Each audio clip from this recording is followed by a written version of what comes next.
సరే, నమస్కారం.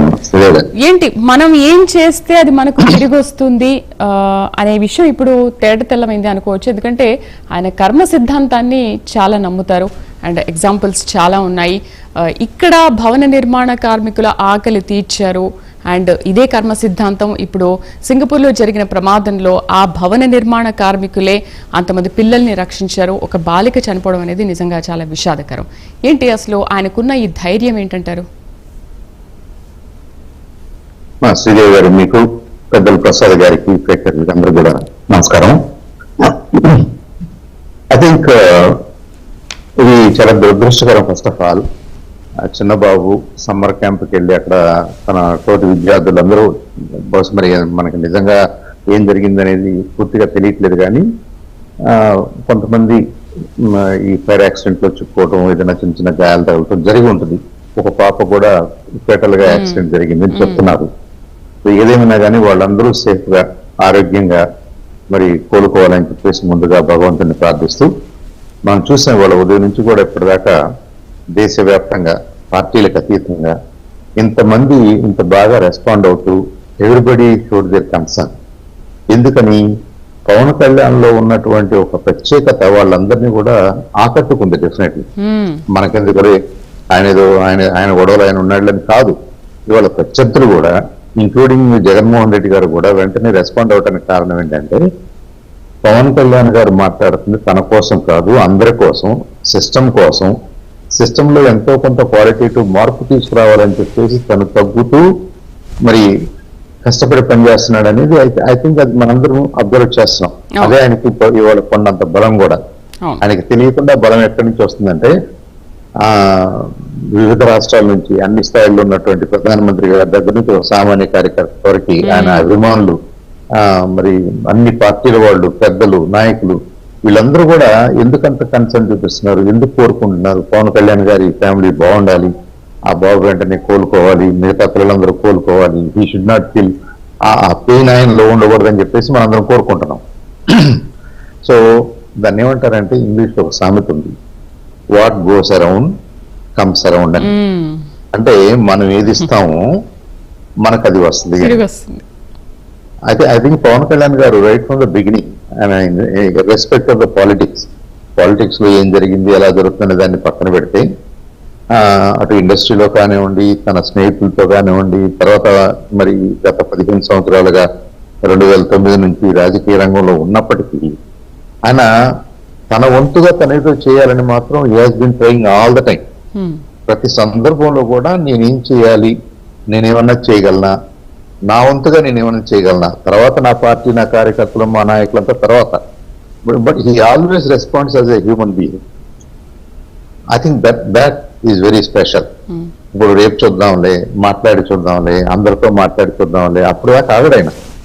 చుట్టూ ఉన్న మనుషులు కూడా ఆయన కోసం అలాగే పనిచేసిన వాళ్ళు కదా సాంబశివరావు గారు. ఎందుకంటే 10 ఏళ్ళు ఆయనతోనే ఉండి, ఆయన చుట్టూ ఉండి, ఆయన ఎంత కష్టపడితే ఆయన చుట్టూ ఉండి ఆయనతో పాటు వాళ్ళు వెళ్ళి కష్టపడ్డాం. ఈ రోజు ఒక ఎమ్మెల్సీగా లేకపోతే ఒక కార్యకర్తగా ఈ రోజు ఇలా వెలుగొందుతున్నారు అని అంటే ఆయనకున్నది గొప్పతనం అనుకోవచ్చు కదా.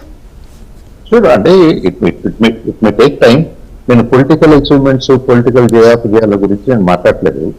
అది జరుగుతుండగానే ఒక వ్యక్తిగా, ఒక బాధ్యత గల వ్యక్తిగా, ఒక సెన్సిటివ్ పర్సన్ గా ఆయన రైతుల విషయంలో కానివ్వండి, ఇంకేదన్నా ఇన్సిడెంట్ జరిగినప్పుడు కానివ్వండి, లేదు మొన్న మనం రీసెంట్ గా చూసాం, భువనేశ్వరి మేడం గారు తలసేమియా పేషెంట్స్ కోసం అని చెప్పేసి ఒక ఫెసిలిటీ క్రియేట్ చేయాలనుకున్నప్పుడు ఈ స్పాంటేనియస్లీ రెస్పాండెడ్. ఆయన మిగతా వాళ్ళ కోసం వెయిట్ చేయడు, వాళ్ళు చూద్దాము మిగతా వాళ్ళు ఏం చేస్తారు, మనం ఏం చేస్తాము, ఇది ఎప్పుడు ఈ సెంటర్స్ లో తర్వాత ఏమవుద్దు, అంతసేపు ఆయన వెయిట్ చేయడు. ఎందుకంటే that's how his heart works.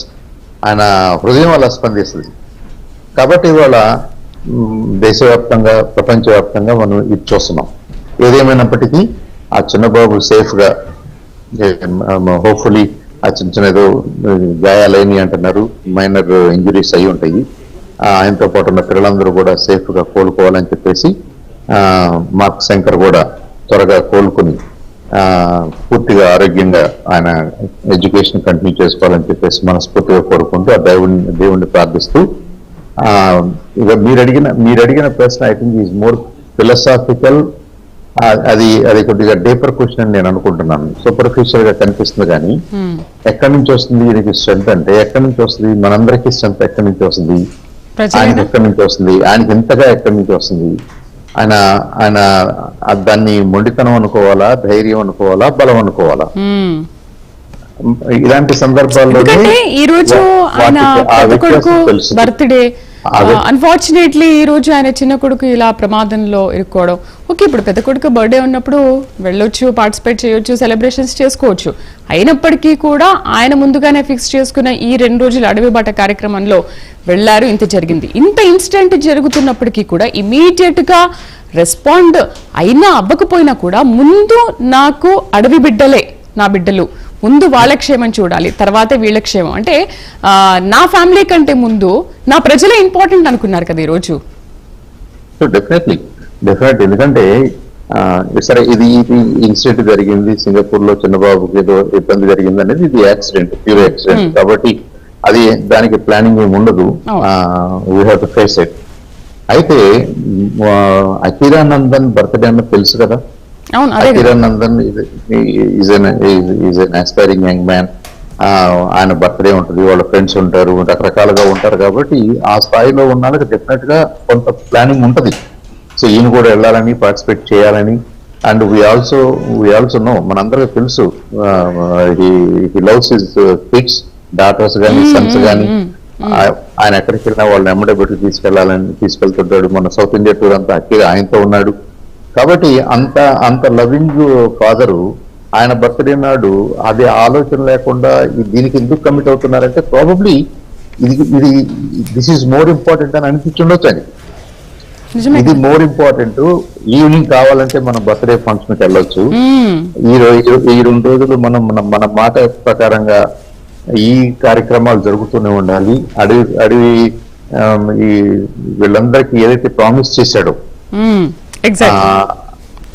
వాటిని మనం ఫుల్ఫిల్ చేయాలనే కృతనిశ్చయంతో ఉన్నాడు కాబట్టి, ఇందాక ప్రసాద్ గారు అన్నట్టుగా ఆ పీపుల్ ఫస్ట్ అనేది ప్రాక్టికల్ గా ఆయనకి తన్నుతుంది కాబట్టి అది చెయ్యాలి. అది చేసిన తర్వాతే ఈవినింగ్ పర్సనల్ కార్యక్రమాలు అనే సెన్స్ లోనే మరి ఆయన షెడ్యూల్ చేసుకుని ఉన్నాడు. డే టైం వెళ్ళాలని కానీ, నిన్న వెళ్ళాలని కానీ. అఖీరా ఇవాళ చిన్న ఫ్యామిలీస్ లోనే బర్త్డే అంటే ఒక 6 రోజుల నుంచో 4 రోజుల నుంచి మొదలవుతుంది, కంగారు పడుతూ ఉంటారు. మనం ఇండివిజువల్స్ ఏదో హైరాణ పడిపోతూ ఉంటాం. అలాంటిది అంత పెద్ద ఫ్యామిలీ, ఆ స్థాయిలో ఉన్న వాళ్ళు, అంత స్టార్స్, కోట్లాది మంది అభిమానుల మధ్యలో ఏదో జరగాలి, బర్త్డే జరగాలంటే it's a big thing for them. అంటే ఒక రకంగా మేబీ హీఈస్ ఓవర్ సచ్ ఇలాంటి ఏది మనం దైనందిన కార్యక్రమాల్లో ఈ కోపతాపాలు, ఆనందాలు, ఉత్సవాలు, పండుగలు ఇలాంటి స్థాయి దాటిపోయాడేమో. ఆయన చాలా స్థితప్రజ్ఞుడిగా ఆలోచిస్తున్నాడేమో. ఆయన బాగా ప్రయారిటైజ్ చేసుకోగలుగుతున్నాడేమో. ఏది మోర్ ఇంపార్టెంట్, ఏది ఇప్పుడు చేయాలి, ఏది సాయంత్రం చేయాలి, ఏది రేపు చేయాలి అనే క్లారిటీ ఇందాక ప్రసాద్ గారు చాలా బాగా మాట్లాడారు. ఇదంతా ఎక్కడి నుంచి వస్తుంది? రెనీ ఇండివిజువల్ ఆటుపోట్లో నుంచే వస్తుంది. ఒట్టి చదువుకున్నందువలనో, వయసు వలనో, డబ్బుల వలనో, ఆ స్టార్డమ్ వలనో అవన్నీ రావు కదా. ఇవన్నీ ఉంటూ కూడా ఆయన ఈ ట్రావెల్డ్ ఎ పర్టికులర్ పాత్. ఆ పాత్ లో ఈ జనజీవన స్రవంతి ఆయనకి నేర్పినటువంటి పాఠాలు అనుకోండి. ఇప్పుడు ఆయన probably he's prepared to handle things differently. ఇప్పుడు నిజంగా పవన్ కళ్యాణ్ గారు పీపుల్ ఫస్ట్ అని నినాదం కాదు, పీపుల్ ఫస్ట్ అని ఆయన స్లోగన్ ఇవ్వటం లేదు, పీపుల్ ఫస్ట్ అని అలా స్పందిస్తున్నాడు. ఆయన స్పందిస్తున్నాడు అన్నది టైం అండ్ అగైన్ మనకు కనిపిస్తుంది. I think as of now ఇంతవరకు మనం చూసిన అన్ని ఎగ్జాంపుల్స్ లో ఈ example probably is a toughest example, more taxing personally. ఒక వ్యక్తిగా ఆయన్ని బాధ పెట్టే అంశం. ఇందాక ఇవాళ అఖీరా బర్త్డే అదే రోజు ఇలా జరగటం అనేది కోఇన్సిడెన్స్ అన్న చోట మీరు చూస్తే చాలా ఆ ఎమోషన్ కనిపిస్తుంది, ఆ పెయిన్ కనిపిస్తుంది ఆయనలో. ఈ సెంటిమెంట్ ని చాలా నమ్ముతారు అని అంటుంటారు కదా, ఏంటి సెంటిమెంట్ గురించి మీరేం మాట్లాడతారు, మీరేం చెప్తారు? ఐఎమ్ నాట్ షూర్ అమ్మా, ఏ సెంటిమెంట్ అది?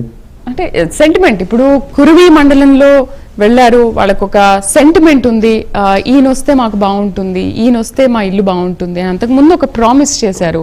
సేమ్ ఆ ప్రామిస్ ని ఈ రోజు నెరవేర్చుకున్నారు. అంటే ఆ సెంటిమెంట్ ని ఎలా నమ్ముతారు? ఏంటి, ఎందుకు నమ్ముతారు అలా?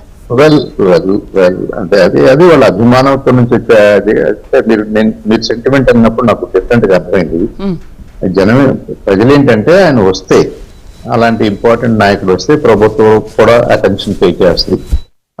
ఈయన వెళ్ళి ముఖ్యమంత్రి గారికి చెప్పగలుగుతాడు, ఈయన వెళ్ళి ప్రధానమంత్రి గారికి చెప్పగలుగుతాడు, మా కష్టాలు రిప్రజెంట్ చేయగలుగుతాడు, ఇక్కడ పని అయ్యేలాగా చూడగలుగుతాడు, మా ఏరియా బాగుంటుంది, మా ఊరు బాగుంటుంది అని అనుకోవటంలో తప్పు లేదు. అది అది దట్స్ ఆయన మీద ఉన్న గౌరవము, అభిమానము, నమ్మకంతో వచ్చేటువంటి ఫీలింగ్ అది. దాంతో ఎవరైనా ఏమంటారు, నేను ఒక రోజున అక్కడ మాకు జనవాణి అనే ప్రోగ్రామ్ జరుగుతుంది పార్టీ ఆఫీస్ దగ్గర మంగళగిరిలో. సడన్ గా ఒక 20-30 మంది పోలీసు కానిస్టేబుల్స్ వచ్చారు. వాళ్ళు సెక్యూరిటీలో భాగంగా వచ్చారేమో నేను అనుకున్నాను.